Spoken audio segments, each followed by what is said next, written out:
Aleluia, louvado seja o nome do Senhor, porque Ele é o nosso socorro, bem presente na hora da angústia, o nosso socorro em todas as circunstâncias. Hoje pela manhã, no culto das 9h30 deste domingo, nós iniciamos uma abordagem no livro de Abacuque, falando sobre circunstâncias das quais nós temos muita dificuldade em lidar. E desenvolvemos então uma reflexão com base naquele texto, afirmando que é difícil entender.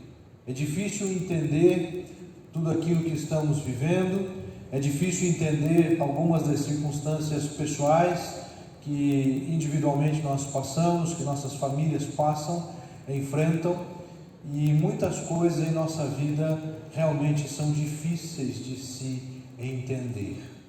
Trabalhamos com base no texto de Abacuque, olhando no capítulo 1 e também início do capítulo 2, primeiro versículo desse capítulo, falando sobre algumas situações que o momento em que nós estamos vivendo exige. E este momento que nós vivenciamos é cabível realizarmos questionamentos diante de todo esse cenário que está à nossa volta. Abordamos uma ênfase importante sobre a diferença entre clamar e reclamar, ou seja, buscarmos ao Senhor. Esses questionamentos não são reclamações, mas são apresentações ao Senhor das inquietações do nosso coração. Também falamos sobre o fato de que todo este cenário nos leva a confrontações, nos levam a sermos confrontados com nossas posturas, com nossas atitudes, com nossa caminhada. Esse momento também nos leva a clamar mais a Deus, a pedir a graça e a misericórdia do Senhor. E dentro dessa perspectiva, eu insisto em dizer que nós devemos clamar e buscar a Deus não apenas para que a praga cesse, mas para que os propósitos de Deus se cumpram e o povo dele seja poupado o máximo possível. E clamamos também pedindo que o Senhor nos oriente para agirmos nesse tempo. Fechamos falando sobre a importância que esse momento nos leva em nossos posicionamentos. Posicionamento que devemos ter, você e eu, acima de tudo, é fé. Crer. É difícil sim. O momento que nós passamos é difícil entender. Pode ser difícil entender, mas é preciso crer. Acima de tudo, a postura que você e eu devemos ter é demonstrar que, independentemente das circunstâncias, nós cremos. E eu quero dar continuidade, então, convidando você a acessar a palavra de Deus no livro de Abacuque, no capítulo 2. Nós leremos alguns versículos do capítulo 2 e depois leremos o capítulo 3. Abacuque, capítulo 2, nos diz assim a palavra do Senhor. Por favor, acompanhe. Eu estarei fazendo a leitura nesse momento da Bíblia na tradução Almeida século 21. A Bíblia Almeida século 21. Você pode encontrá-la também de modo online na editora Vida Nova. Abacuque, capítulo 2. Então o Senhor me respondeu. Versículo 1: Eu me colocarei sobre minha torre de vigia, ficarei sobre a fortaleza e vigiarei para ver o que ele me dirá e o que terei como resposta à minha queixa. Fechamos com este versículo. E a sequência agora, a partir do verso 2, apresenta-nos a segunda parte da resposta de Deus ao profeta. A primeira parte está no capítulo 1, e agora entra então a segunda parte da resposta de Deus, e assim diz o texto, versículo 2: Então o Senhor me respondeu e disse: escreve a visão em tábuas, de forma bem legível. No versículo de número 4, ele começa a descrever a realidade do povo babilônico relacionado como o instrumento de punição ao povo de Israel. E ele diz assim: vede o arrogante, a sua alma não é correta, mas o justo viverá por sua fé. Além disso, o vinho é traiçoeiro, o homem arrogante não permanece, mas para si ajunta todas as nações e reúne todos os povos. Não farão todos os povos um provérbio, uma frase de zombaria contra ele, e dirão: ai daquele que acumula o que não é seu, ai daquele que se enche de bens saqueados. Até quando será assim? É importante nós entendermos nesse primeiro momento que o texto apresenta a resposta de Deus para com seu servo Abacuque. E nessa fala introdutória, Deus está dizendo para Abacuque algo muito importante. Eu sei o que está acontecendo, eu tenho conhecimento de toda a situação, e eu quero que você entenda e compreenda que algumas coisas são fundamentais. E quando nós pensamos que é preciso crer, vivemos dias, óbvio que antes também era, mas agora temos a oportunidade de fato vivermos a nossa fé na prática. Eu quero convidar você a refletir sobre essa perspectiva. Falar sobre fé, falar sobre Deus, falar sobre a manutenção, a provisão de Deus, falar em manter-se fiel quando tudo está bem, é relativamente simples. Mas agora, todos nós estamos tendo a oportunidade de viver a nossa fé, de colocá-la de fato em prática, de descansarmos no Senhor por crermos em quem Ele é e na forma como Ele age. De maneira que eu quero avançar hoje à noite, a partir desta afirmação: é preciso crer que Deus não perdeu o controle. Capítulo 2, de 2 a 20, nos apresenta um relato, onde eu farei aqui algumas aplicações e abordagens, mostrando que Deus não perdeu o controle. É muito fácil nós pensarmos o que é uma situação onde nós perdemos o controle.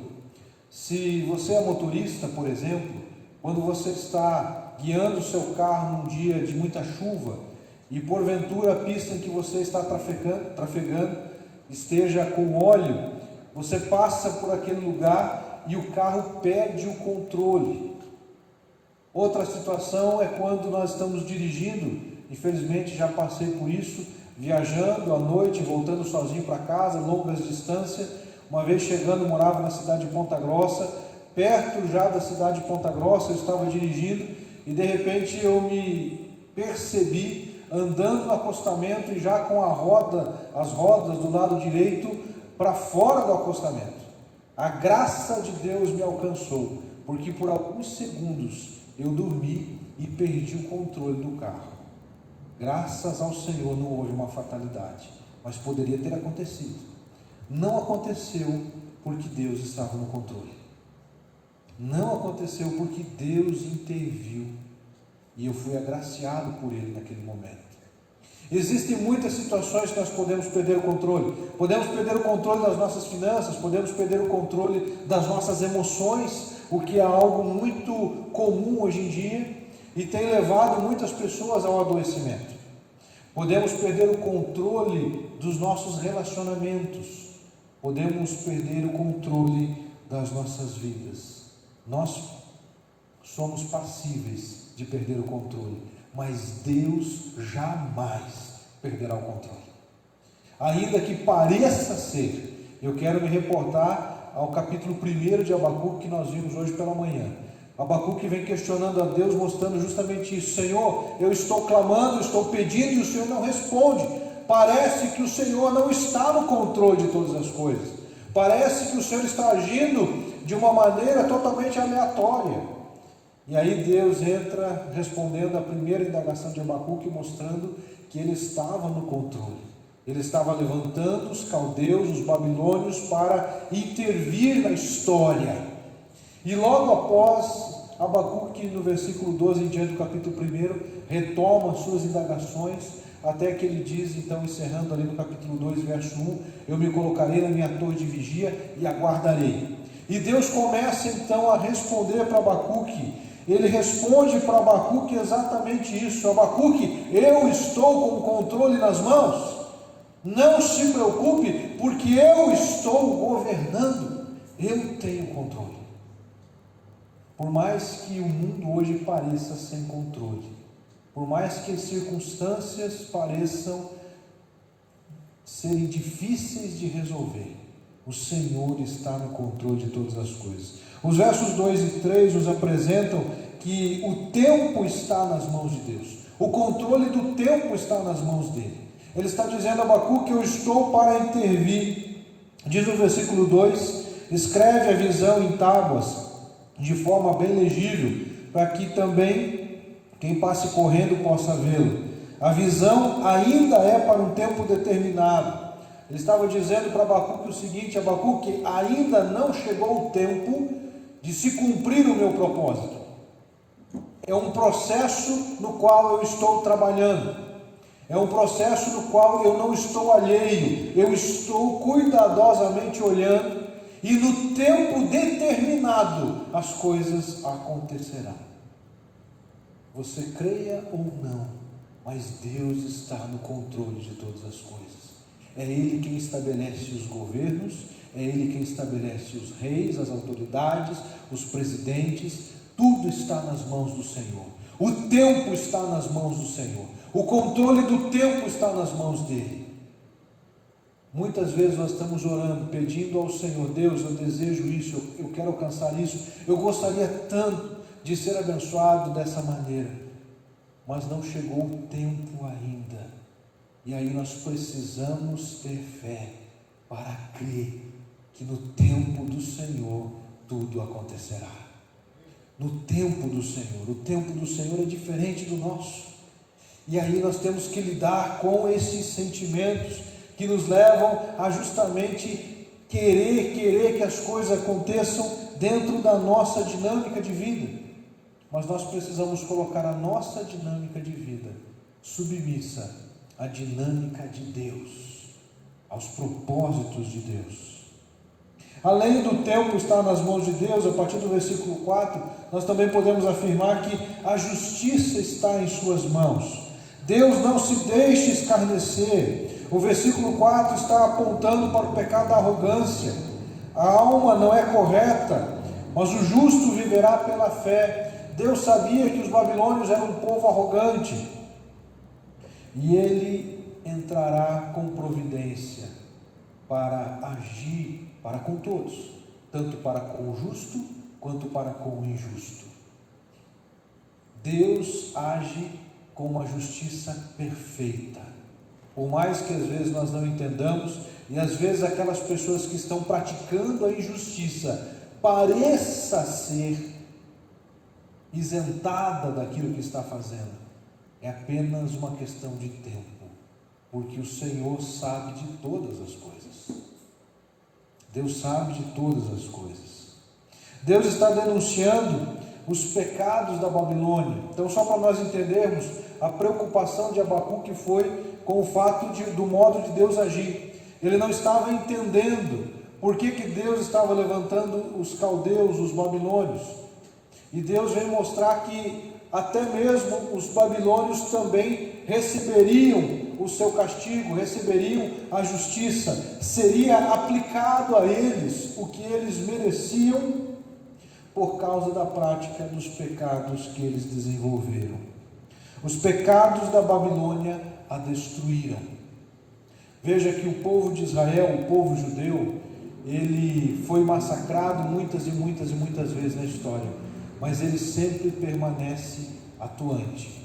Ele sempre aparece influenciando as nações, porque existe uma relação muito direta com o fato do povo de Israel estar vinculado às promessas que Deus fez a esse povo. Mas muitos reinos em toda a história se levantaram e caíram, se levantaram e caíram. O Egito teve o seu ápice e caiu. Os babilônios tiveram o seu ápice e caíram. Os gregos tiveram o seu ápice e caíram. Antes deles, os persas tiveram o seu ápice e caíram. Depois, os gregos, os romanos tiveram o seu ápice e caíram. E assim tem sido em toda a trajetória da história. Porque quem governa é Deus. O controle está nas mãos dele. Ele não perdeu o controle. Eu vou insistir com essa frase, queridos, porque isso precisa ser internalizado. E quando eu internalizo essa convicção no meu coração, eu descanso no Senhor, porque eu sei que Deus está no controle. Durante muitas e muitas vezes eu tive a oportunidade de viajar com meu pai. Meu pai era caminhoneiro e sempre no período de férias, durante uma fase das nossas vidas, nós viajávamos com ele naquele período de férias. E uma das coisas mais gostosas para mim era, por incrível que pareça para você, era dormir enquanto nós viajávamos. Quando estávamos na estrada e não tinha muito o que fazer, eu deitava na cama do caminhão e ali dormia muitas horas. Mas sabe por que eu tinha facilidade para dormir?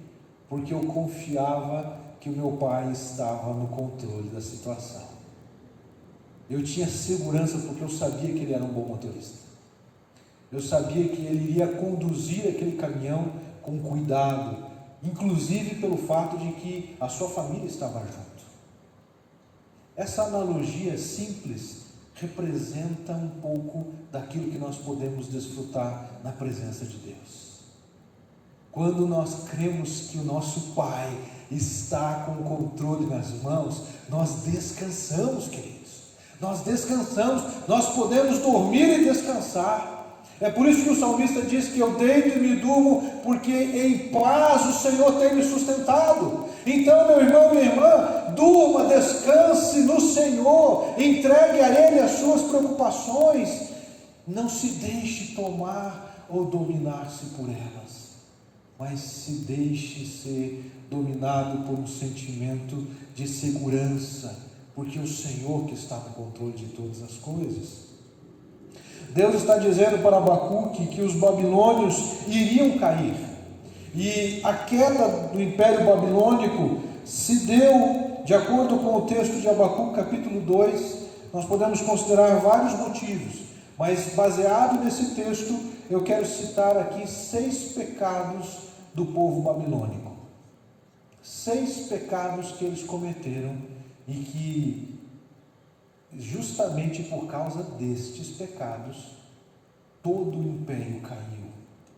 E eu vou dizer de modo muito direto para você, à medida que eu for citando estes pecados, se porventura estes pecados fazem parte da sua trajetória, o destino, o resultado não será diferente do que foi para o povo babilônico.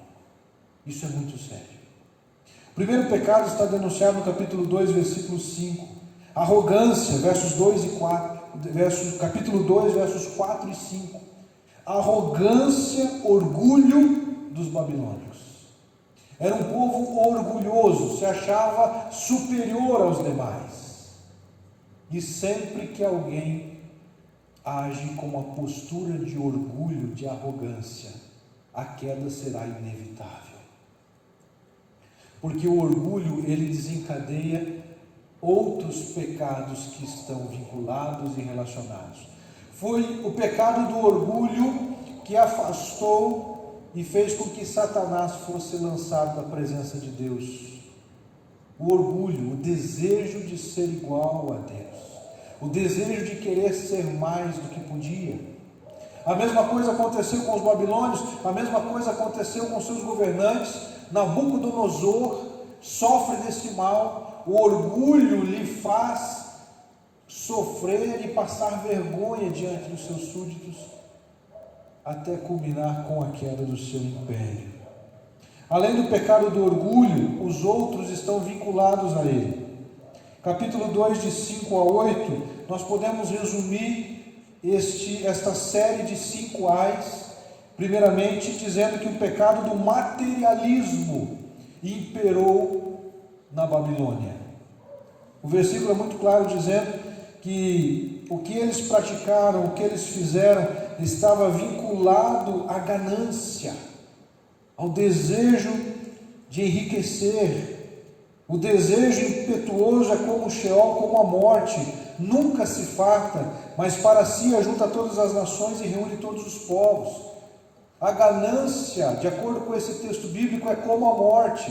É como Sheol. A palavra Sheol, nesse contexto do Antigo Testamento, era uma expressão utilizada para se referir ao lugar da habitação dos mortos. Ou seja, a morte acabava tragando todas as pessoas. Então é feito um comparativo aqui, uma metáfora mostrando que o materialismo ele leva também à ruína, o desejo pelo enriquecimento, o pecado do materialismo, da riqueza, de querer mais do que se deve. Além disso, no capítulo 2, os versículos de 9 a 11, nos apresentam o segundo ai, destacando: ai daquele que adquire para a sua casa ai daquele que adquire para sua casa lucros criminosos, para pôr o seu ninho no alto, a fim de se livrar das garras da calamidade. Planejaste vergonha para a tua casa, pecaste contra ti mesmo, destruindo muitos povos, pois a pedra clamará da parede e a trave lhe responderá do madeiramento. Quando nós olhamos para esse texto, nós observamos que o pecado da usurpação, o pecado do roubo, mas vai além do roubo, não foi apenas a corrupção e o lucro desonesto, mas o pecado dos babilônios aqui foi a usurpação, é tomar posse daquilo que não é seu, e não apenas com relação a coisas materiais, mas eles estavam usurpando os outros povos, eles estavam querendo exercer domínio sobre as outras nações. Eles queriam usurpar o bem das outras nações, os povos das outras nações, o conhecimento das outras nações. Eles queriam usurpar algo que não era deles. Orgulho, materialismo, usurpação. Capítulo 2, versos de 2 a 14. O texto vai falar sobre o pecado da violência. Os babilônios eram um povo violento. A violência leva a mais violência. A violência em todos os contextos, a violência dentro de casa, a violência verbal, ela promove mais violência verbal. A violência moral é aquela pressão e a opressão que pode ser feita para com outra pessoa. Nós temos vários níveis e vários processos onde a violência se instaura. A violência na sociedade, a violência física. Nosso coração dói quando ouvimos das altas taxas de feminicídio. Ouvimos acerca dos atos de violência contra qualquer grupo que pensa diferente. Nós não podemos compactuar. Eu não preciso concordar com tudo, eu não preciso concordar com o que as pessoas fazem, mas jamais eu posso, por causa da minha discordância daquilo que elas fazem, daquilo que elas ensinam, daquilo que elas pregam, promover a violência. De modo algum. Nós devemos ser pacificadores. Os cristãos, principalmente, a bandeira do cristianismo é a paz, dentre muitos elementos que nós defendemos pela nossa fé. Ao contrário disso, os babilônios eram um povo violento. Além disso, capítulo 2, versos de 15 a 17, vai dizer que eles atuavam da seguinte maneira: ai daquele que dá de beber ao próximo, adicionando bebida ao seu furor, embebedando para ver a sua nudez. O que nós encontramos aqui é o pecado da enganação ou a indução das pessoas a pecar. É quando eu influencio, eu atuo de modo a induzir as pessoas a cometer o pecado. É como aqueles que convidam outros para realizarem atos que são reprovados. Convidam para cometer um crime, convidam para se embebedar, convidam para consumir drogas. Há um pecado que está sendo praticado aqui. O engano, a pessoa está induzindo o outro a pecar, induzindo o outro a errar. Além do orgulho, do materialismo, da usurpação, da violência, da enganação, nós finalizamos no capítulo 2, versos 18 a 20, destacando o pecado da idolatria. Para que serve a imagem esculpida por um artífice, e a imagem de fundição que ensina mentira, pois o artífice confia na sua própria obra, mas faz ídolos mudos. Ai daquele que diz à madeira, acorda, e a pedra muda, desperta. Por acaso pode o ídolo ensinar? Está coberto de ouro e de prata, mas não há espírito algum dentro dele. Mas o Senhor está no seu santo templo, cale-se diante dele toda a terra. O pecado da idolatria consiste em deixar de confiar absolutamente em Deus, que tem o controle de todas as coisas nas suas mãos, para acreditar que outros deuses, outras pessoas, outros elementos têm um poder. Jamais eu posso acreditar poder a qualquer objeto. Eu não posso acreditar poder, por exemplo, naquilo que muitas pessoas fazem e que pode ser considerado como uma superstição. A Bíblia é a palavra de Deus, mas algumas pessoas deixam a Bíblia simplesmente aberta no salmo que diz: o Senhor é o meu pastor e nada me faltará. Ou então no salmo que diz: aquele que habita no esconderijo do Altíssimo, a sombra do Onipotente descansará. A pessoa acha que a Bíblia aberta é um amuleto que afugentará o mal olhado. Isso é crer naquilo que não existe. Existem muitas pessoas crendo, e a denúncia aqui do texto está justamente vinculando a adoração de imagens, construir imagens e atribuí-las a deuses, atribuí-las a pessoas que fizeram algo bom e pedir que estes deuses ou então estas pessoas façam alguma coisa por nós. A Bíblia deixa muito claro que há só um mediador entre Deus e os homens, Cristo Jesus, homem. A palavra de Deus nos diz em Timóteo exatamente isso: apenas um mediador, somente Jesus pode nos salvar. Nós precisamos entender que objeto de idolatria é quando Deus não está em primeiro lugar, e nós não podemos racionalizar e dizer: não, mas eu creio em Deus, mas eu também creio em outras coisas. Deus não divide a sua glória com ninguém, é o poder dele que emana para nos trazer salvação. Nós não precisamos de mediadores, a não ser aquele único que é o nosso Senhor e Salvador Jesus Cristo, porque ele é o mediador perfeito, ele é o mediador absoluto. Por isso ele vai dizer em João 14,6: eu sou o caminho, a verdade e a vida, ninguém vem ao Pai a não ser por mim, porque não há outro mediador, é somente Jesus. Meu querido, minha querida, por favor, pare de perder tempo confiando em outras coisas. Nós devemos confiar apenas em Deus. Pare de perder tempo confiando em outras pessoas. Nós precisamos confiar apenas em Deus. Há pessoas hoje diante das palavras de possibilidade de mal, de dificuldade, as profecias, as circunstâncias ou os prognósticos de morte e de dor que está à nossa frente, lançando mão e buscando resolver os seus problemas em todo e qualquer tipo de religião. A Bíblia vai deixar muito claro que a religião não salva. Apenas Jesus Cristo pode nos salvar.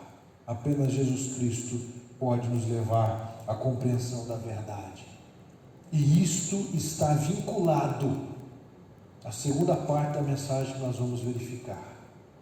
O que Israel viveu naquele tempo, o que nós estamos vivendo hoje, o que os babilônios enfrentaram naquele tempo, o que as pessoas que não creem, não confiam em Deus, como eram os babilônios naquele tempo, vão passar a enfrentar, está relacionado a esse mesmo padrão.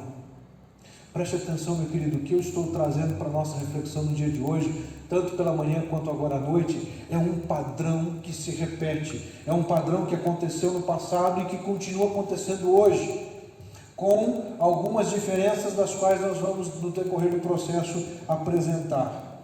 É preciso crer crê que Deus não perdeu o controle. Guarde essa afirmação no seu coração.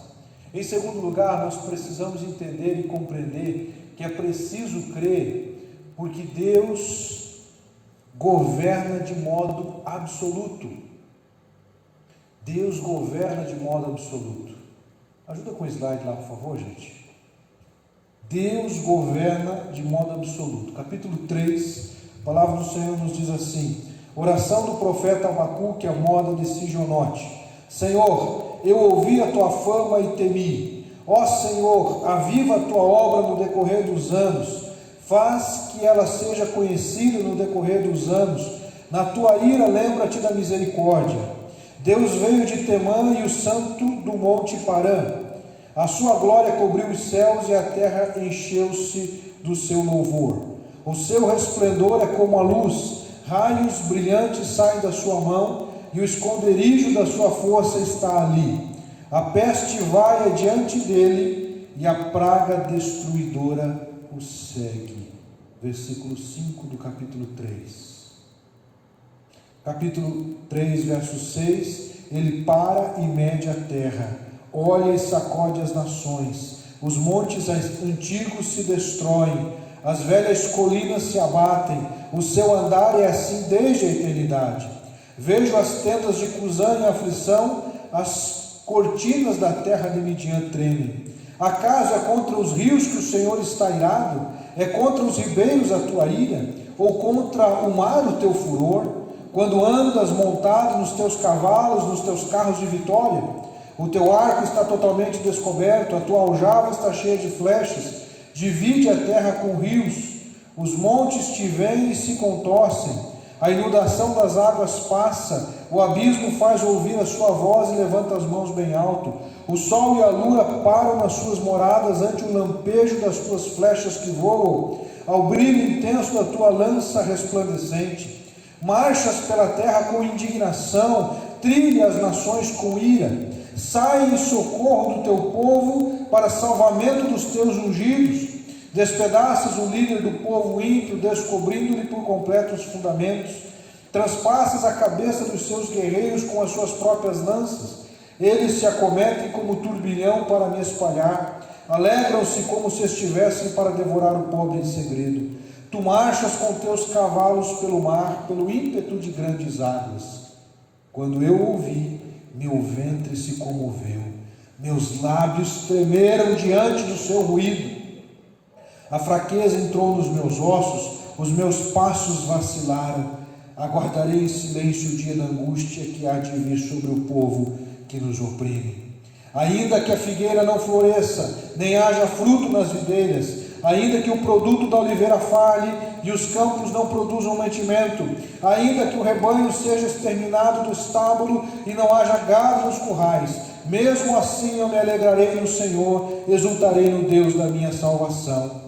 O Senhor Deus é a minha força, Ele fará os meus pés como os da corça e me fará andar sobre os meus lugares altos. Ao regente de música para instrumento de cordas. É preciso crer que Deus governa de modo absoluto. O capítulo 3 nos apresenta esta realidade. Abacuque começa a descrever qual foi então a convicção gerada no coração dele a partir da resposta que Deus lhe deu. Lembre-se que no capítulo 2, verso 1, ele diz: eu vou me colocar na minha torre de vigia para ouvir o que Deus tem a me dizer. E aí Deus então começa a responder e mostrar que Ele está no controle do tempo, que Ele está no controle dos governos, Ele sabe o que Ele está fazendo. E a partir então destas colocações, Abacuque vai aprender a descansar no Senhor. E quando nós cremos que Deus governa de modo absoluto, crer que Deus governa de modo absoluto, presta atenção, nos permite louvá-lo, mesmo diante das circunstâncias mais difíceis. Por que eu digo que nos permite louvá-lo? Porque ali no versículo 1 ele está dizendo que a oração do profeta é conforme Sigionote, ou conforme um canto, conforme um hino. Significa que nesse momento Abacuque está cantando, ele está louvando, ele está adorando ao Senhor. E somente é possível louvar a Deus em momentos de dificuldade, porque eu quero que você preste atenção também no seguinte: quando nós lemos Abacuque capítulo 1, capítulo 2, capítulo 3, pode dar a falsa impressão de que tudo aconteceu no dia, mas isso aconteceu no decorrer de anos, durante um processo, durante um tempo, ou seja, até o ponto de Abacuque chegar e dizer as palavras tão conhecidas do verso 17, ainda que ele vivenciou experiências, ele foi exposto a situações que geraram nele a convicção de que Deus governa de modo absoluto. E quando ele compreendeu isso, e quando ele fortaleceu esta convicção no seu coração, ele então louva, ele adora, ele glorifica ao Senhor, mesmo em meio às dificuldades. Eu quero convidar e encorajar você a, nestes dias, adorarmos juntos. Leve a sua família a adorar. Quando você estiver lá recluso com a sua família em casa, que você coloque louvores, adore ao Senhor, cante ao Senhor, porque nós podemos e devemos adorá-lo, mesmo em meio ao caos. Creia que Deus governa de modo absoluto. Em segundo lugar, nos permite gerar convicções acerca de quem Deus é e como Ele age para com os seus filhos. No trecho entre os versículos 2 ao versículo 16, nós encontramos algumas expressões as quais nos sugerem atributos a Deus. Podemos crer que Deus é grandioso e misericordioso, de acordo com o versículo 2. Podemos crer que Ele é cheio de glória, conforme o versículo 3. Que Ele é luz, segundo o versículo 4. Que Ele é justo e santo, de acordo com os versículos 5 a 16. Então eu estou aqui trazendo um breve resumo, mostrando que apesar das dificuldades, das lutas, nós entendemos e compreendemos que Deus é maravilhoso, Ele é santo, Ele é poderoso, Ele governa, Ele derrama da sua graça, Ele age com misericórdia, Ele é cheio de glória, Ele é luz. E não é por acaso que Jesus diz: eu sou a luz do mundo. Jesus, a luz do mundo. E nós devemos nessa luz viver. Além de observarmos e fortalecermos a nossa fé naquilo que Deus é, nós também podemos observar a forma como Ele age, ou algumas das formas como Ele age.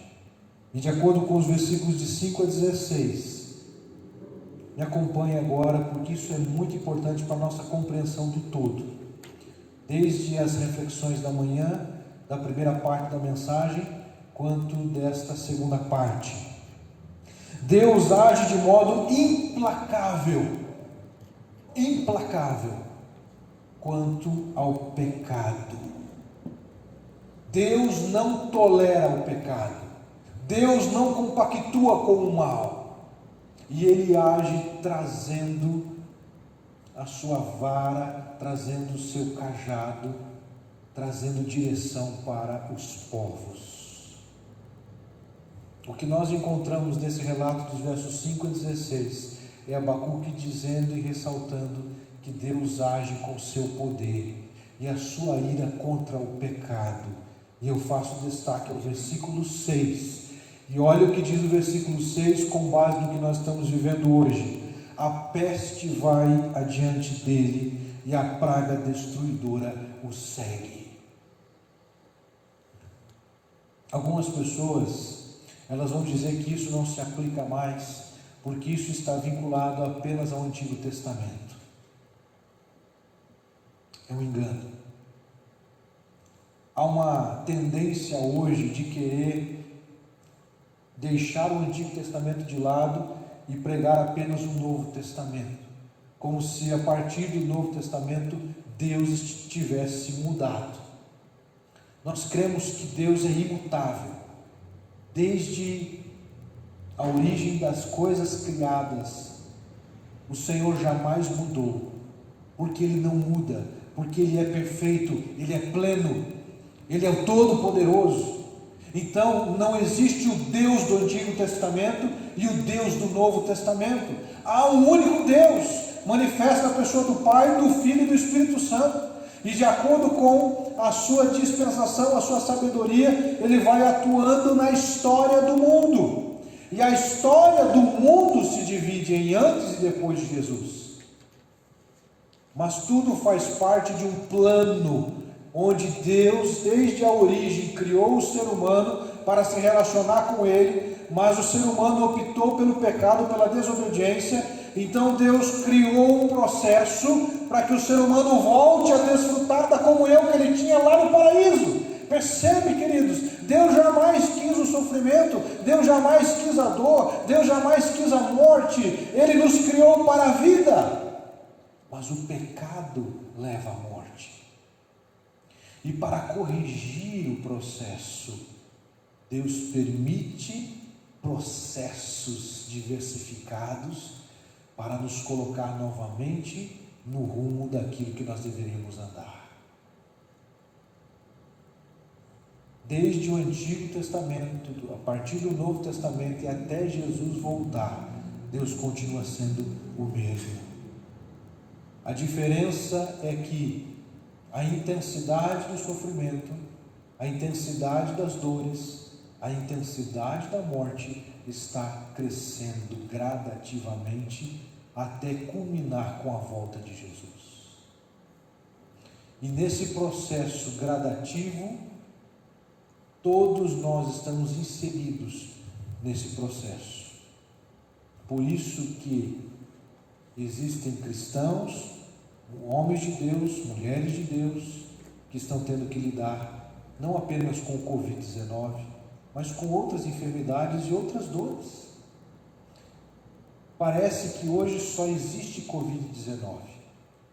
E é natural, estamos bombardeados com tanta informação. Mas existem pessoas morrendo de muitas outras doenças. O que também não significa que vamos ignorar esta nova. O que eu estou querendo chamar a atenção é para o fato de que, seja pelo Covid-19, ou seja por outra doença, o ser humano vai ter que lidar com essas situações. E nós precisamos crer e confiar que o Senhor está governando de modo absoluto, que Ele não perdeu o controle, a ponto de entendermos e compreendermos que Ele age inclusive para cumprir com o seu propósito. Por isso eu quero dizer a você nesse momento, com temor e tremor, meu querido, minha querida, meu amigo, minha amiga, nós devemos orar. Estas provações, porque Ele deseja forjar em nós o caráter de Cristo. Às vezes nós estamos orando, Deus tira aquela enfermidade daquela pessoa, mas é exatamente aquela enfermidade que vai fazer com que essa pessoa se submeta a Deus. Eu conheci alguém muito próximo meu, alguém da minha família, uma pessoa muito querida, que os últimos anos da vida dele foram anos de sofrimento e de enfermidade, mas era muito caminho de novo, era impressionante. Então eu comentava e dizia, não basta orarmos para que ele seja curado, nós precisamos orar para que ele seja restaurado, corpo, alma e espírito.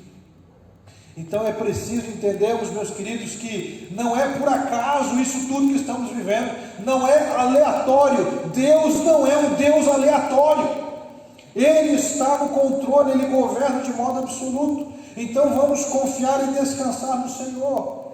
E eu quero fechar ainda esta reflexão falando do modo como Deus age de modo implacável para com o pecado. Isso também fica evidenciado ali no livro de Atos, quando Ananias e Safira mente perante a igreja. Ananias morre e Safira, sua esposa, também acaba por falecer, porque eles estavam mentindo para Deus, e naquele processo a morte deles trouxe temor ao povo. Você há de convir comigo que hoje há muitas pessoas temendo a Deus. Há muitas pessoas que alguns dias atrás estavam nas farras da vida, mas que nestes últimos dias estão com seus joelhos dobrados, pedindo a graça e a misericórdia do Senhor em favor deles. Essa é a nossa realidade e nós precisamos lidar com ela. Caminhando para o final, é preciso nós entendermos que ao crer que Deus governa de modo absoluto, quando cremos que Deus governa de modo absoluto, crer que Deus governa de modo absoluto, nos permite permanecer com uma fé inabalável. Lá no versículo 17 em diante, ele vai dizer: ainda que a figueira não floresça, nem haja fruto nas videiras, ainda que o produto da oliveira falhe, os campos não produzam mantimento, ainda que o rebanho seja exterminado do estábulo e não haja gado nos currais. Queridos, o que Abacuque está dizendo agora, de modo hipotético, ele estava dizendo o seguinte: ainda que tudo falhe, ainda que tudo falhe, nós precisamos continuar crendo.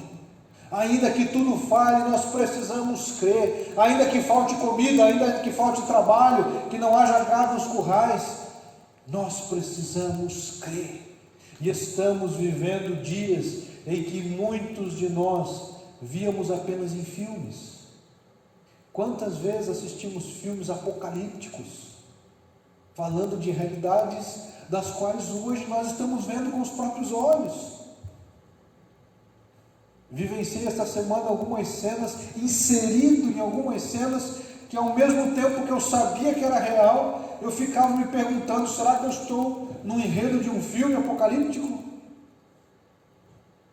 Isso está vinculado ao fato de que a palavra de Deus é infalível, e ela já alerta-nos de que tais situações são previstas na palavra.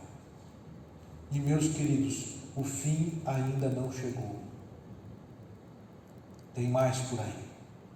Jesus disse que o sofrimento aumentaria, as lutas, primeiro seriam rumores, depois isso iria se concretizar, ia acontecer numa escala cada vez maior, a qual nós estamos vivenciando e verificando. Mas de acordo com a revelação do Apocalipse, ainda irão acontecer muitas coisas que já estão previstas. Mas eu quero convidar você a, independentemente do que já está acontecendo, a independentemente do que vem acontecer, declarar como Abacuque: ainda que. Eu quero fechar, meu querido, minha querida, chamando a sua atenção para duas expressões do texto bíblico. Nós vamos adorar o Senhor com uma canção, e enquanto nós vamos introduzir essa canção, eu gostaria que você pensasse em duas expressões de Abacuque. Capítulo 1, verso 2, ele diz assim: até quando? Até quando eu clamarei pedindo ajuda e tu não me atenderás? E agora, lá no final, no capítulo 3, no final da sua fala, da sua oração, ele está dizendo: ainda que. Você percebe a diferença do início para o final? Percebe o que significa esse conceito do até quando? Até quando é alguém inquieto perguntando: Senhor, como é que vai ser? Eu estou preocupado, eu estou nervoso. Até quando, Senhor? Algo que você e eu podemos passar.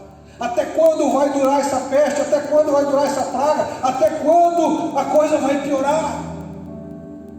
Mas Abacuque vai nos ensinar e dizer que nós até podemos dizer o até quando, desde que ele seja para chegar ao ainda que a figueira não floresça, ainda que tudo desabe, ainda que não tenha mais perspectivas.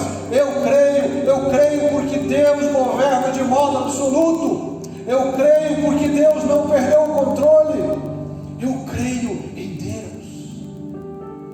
Eu quero convidar você a juntos adorarmos ao Senhor com uma canção que nos leva justamente a isso, para entendermos que tudo tem a ver com Ele, tudo tem a ver com o propósito de Deus, tudo tem a ver com o propósito e com a obra redentora de Jesus Cristo na cruz do Calvário. Eu quero dizer para você nesse momento que o que nós estamos vivendo tem a ver com Ele, e tem a ver com os propósitos de Deus para a humanidade, tem a ver com o propósito da redenção, tem a ver com o propósito da salvação das pessoas.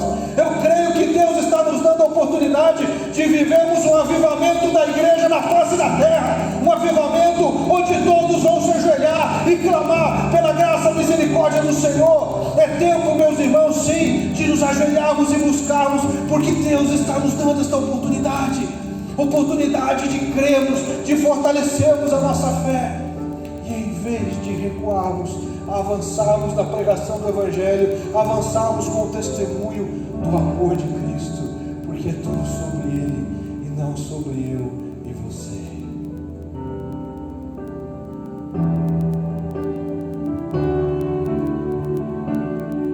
Mesmo que eu ande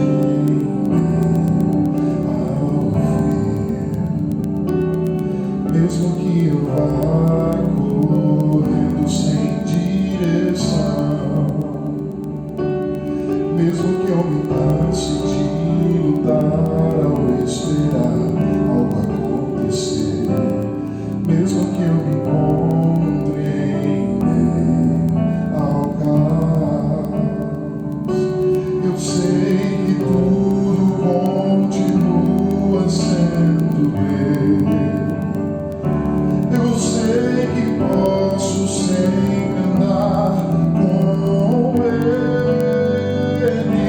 Eu sei que o seu amor é duradouro, é para sempre. Eu sei que o seu amor é para mim.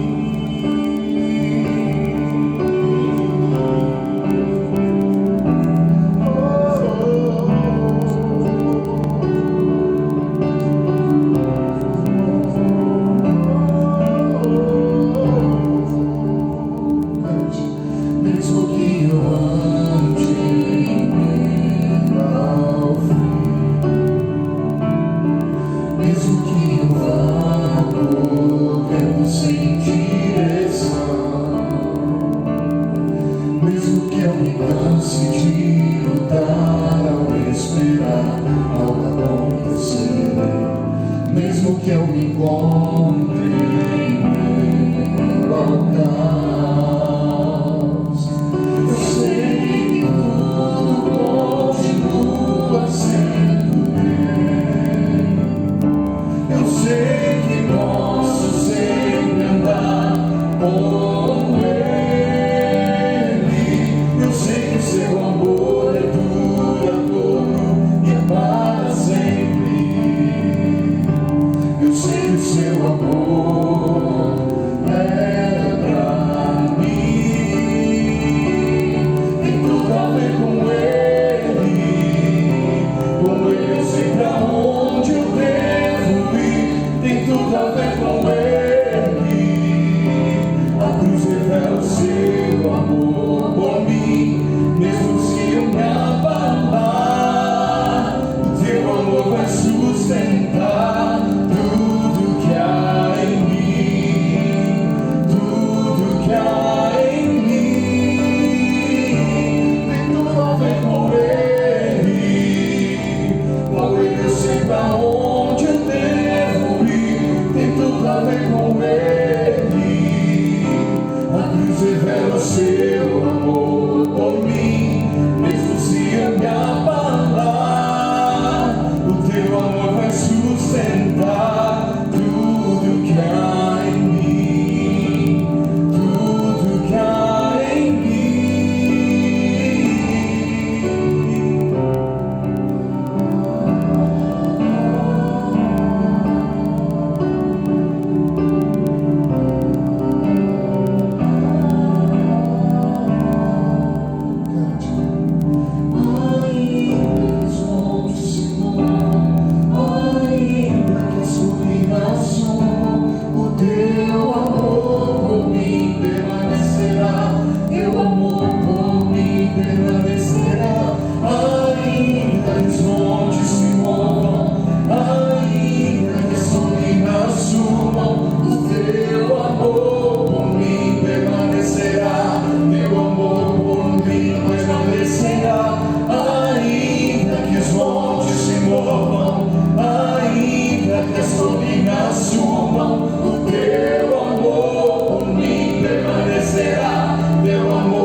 mais que tenhamos vontade de dizer até quando, eu quero desafiar e encorajá-la a afirmar como profeta: ainda que o Senhor nos sustentará. Quero convidar você, aonde você estiver nesse momento, sendo possível, ajoelhar-se comigo e nós vamos orar e clamar ao Senhor. Quero clamar a Deus em favor da sua vida e da sua casa. Senhor, nosso Deus e nosso Pai, ainda que é a afirmação que paira em nosso coração e nossa mente nesta hora, pedimos que o Senhor nos fortaleça para que vivamos e possamos cumprir aquilo que estamos dizendo nesta hora.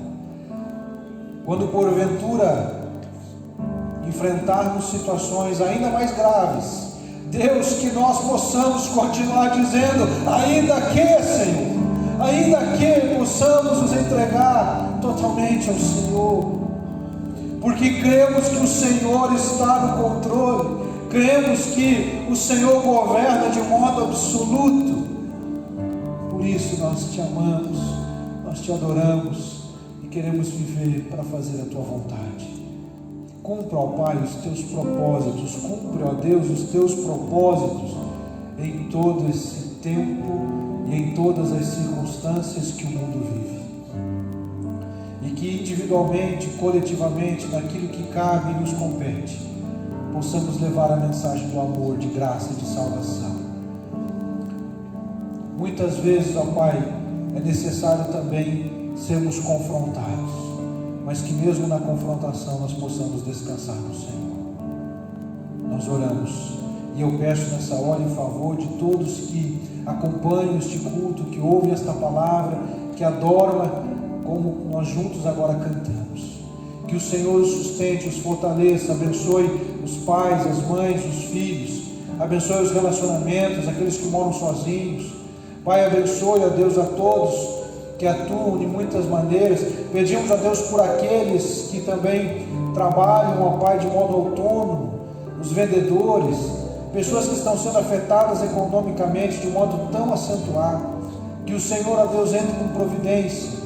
Abençoe, ó Deus, aqueles que estão nas estradas, como os caminhoneiros, levando produtos de um lado para o outro, para que o abastecimento seja possível. Aqueles que produzem, Pai, toda a cadeia econômica que requer atenção, nós pedimos a Tua graça e o Teu favor, mas que nós também possamos entender, ó Deus, que em tudo e para tudo há um propósito do Senhor, e nós estamos submissos à Tua vontade, e assim oramos em nome de Jesus, amém. Você acredita que a igreja de Deus, a igreja do Senhor está viva? Quando estávamos cantando esse último cântico ali, eu me emocionei e falei assim: como é bom servir ao Senhor. Ainda que a gente passe por lutas, por provações, por dificuldades, temos a certeza de que enquanto Jesus não voltar, a igreja aqui na terra vai continuar dinâmica, viva, vibrante, porque a igreja é de Jesus. Eu queria dizer uma coisa para você essa semana, duas informações importantes. Você vai receber a partir de segunda-feira, todo dia um vídeo, para você se juntar com a sua família, para você mandar para todo mundo que você puder mandar. Nós vamos mandar um vídeo e algumas perguntinhas para a família interagir. E você que é líder de pequeno grupo multiplicador vai receber também o roteiro de uma forma mais simplificada, mais direcionada, para você usar uma plataforma e reunir com todo o seu pequeno grupo. Se você tem alguma dificuldade de acessar qualquer plataforma, ligue para nós, ligue para mim, pastor Daniel, pastor Antônio. Nós vamos ajudar você a entrar numa plataforma, chamar as pessoas e vamos estar juntos com o pequeno grupo, como estamos juntos agora, várias pessoas junto conosco. Não se esqueça disso. Nós vamos terminar esse culto orando. Nós temos vários pedidos de oração. Nós temos pedido, por exemplo, da irmã Dilma, que pede pelas realidades que estamos enfrentando no mundo. Temos o pedido da Ivone, 2 pedidos pelos idosos e pelo Nathan, que é filho daquele casal de venezuelanos que de volta está no hospital. O pedido do irmão Gustavo Landau, que pede pelos caminhoneiros. Os caminhoneiros são extremamente importantes num momento como esse, mas muitos deles não podem sair de casa. Nós temos um pedido do irmão Ilmar, por exemplo, os trabalhadores do Hospital do Idoso, tanto os profissionais de saúde quanto os próprios idosos. pedido da irmã Ângela Regina pelos vizinhos dela, o pedido do Davidson, que está passando esse momento na sua empresa, um momento de decisão, o pedido da Luzia, que pede por todos os autônomos, e eles certamente irão sofrer num momento como esse. Talvez você tenha um autônomo perto de você, abençoe a vida dele, ore por ele, mas quem sabe ajude ele também. Temos o pedido da Isabel Carvalho, o pedido pela sua família e pelos seus vizinhos. Temos o pedido da irmã Neide, que pede para os seus filhos, de uma forma muito especial, pela vida do Emerson. E por último, o pedido da Dai, que pede por todos os idosos, para que eles se conscientizem que esse momento é extremamente importante eles ficarem em casa. Se você tem um avô, uma avó, uma tia, um parente seu que é idoso, pede para ele ficar em casa. Abençoe a vida dele, dê uma palavra para ele nesse momento. Eu queria que nós terminássemos esse culto orando por todos esses pedidos. Deus vai abençoar a igreja dele. A igreja vai triunfar, a igreja vai prosperar, a igreja vai alcançar lugares que nós nunca imaginávamos que alcançaríamos. A igreja de Jesus continua viva, e ela está viva porque ela está de joelhos. Eu vou me ajoelhar agora orando nesses pedidos. Se você não puder se ajoelhar, sente no seu banco aí na sua casa. Nós vamos pedir que Deus nos abençoe, e nós entregamos então esse culto ao Senhor, para a glória e louvor do nome dele. Ele vai levar nós que estamos aqui nesse momento, nesse culto online, para casa, e vai guardar você na sua casa em nome de Jesus. Ó Pai amado, nós tributamos a Ti toda a honra, toda a glória e todo o louvor. Como nós estamos felizes, Senhor, porque em meio às lutas que enfrentamos, em meio às dificuldades que estamos passando, o Senhor tem guardado o Teu povo. O Senhor tem cuidado de nós, tem nos sustentado, tem nos guardado, tem nos abençoado. Cuide das nossas famílias, Senhor. Cuide dos nossos filhos, cuide dos nossos irmãos, dos vizinhos, dos parentes nossos que são idosos. Cuide para que eles sejam, Pai, protegidos por Tua graça e pelo Teu amor, e não sejam acometidos desta enfermidade, e possamos atravessar o mar de dar glórias a Deus do outro lado, dizendo: o Senhor nos sustentou, o Senhor nos guardou, o Senhor nos abençoou. Glórias e honras ao Senhor. E todos os pedidos aqui já mencionados, cada um deles por parentes, por amigos, por vizinhos, pela empresa, pelos idosos, pelos autônomos, pelos caminhoneiros, pelos profissionais da saúde, cada um deles, ó Pai, nós pedimos que a Tua graça seja sobre eles, o Teu amor seja dispensado sobre eles. Cuide, guarde, sustente aqueles que precisam do sustento financeiro, ó Pai. Dê a provisão dos altos céus. Receba o nosso culto, o nosso louvor, a nossa adoração em nome de Jesus. O nome que é o Todo-Poderoso, o nome que está acima de todos os nomes, o nome do Senhor e Salvador Jesus Cristo. Amém. Que Deus te abençoe, meu irmão. Que Deus guarde você, que o amor de Deus e a graça de Jesus e as consolações do Espírito Santo sejam com a tua vida, não somente agora, mas para todos sempre. Deus te abençoe. Ainda que os montes se movam, ainda que as colinas sumam, o Teu amor por mim permanecerá. Teu amor por mim permanecerá. Ainda que os montes se movam, ainda que as colinas sumam, o Teu amor por mim permanecerá. Teu amor por mim permanecerá. Ainda que os montes se movam, ainda que as colinas sumam, o Teu amor por mim permanecerá. Teu amor por mim permanecerá. Tem tudo a ver com Ele eu sei pra onde eu devo ir. Tem tudo a ver com Ele. A cruz revela o Seu amor por mim, mesmo se eu me abalar.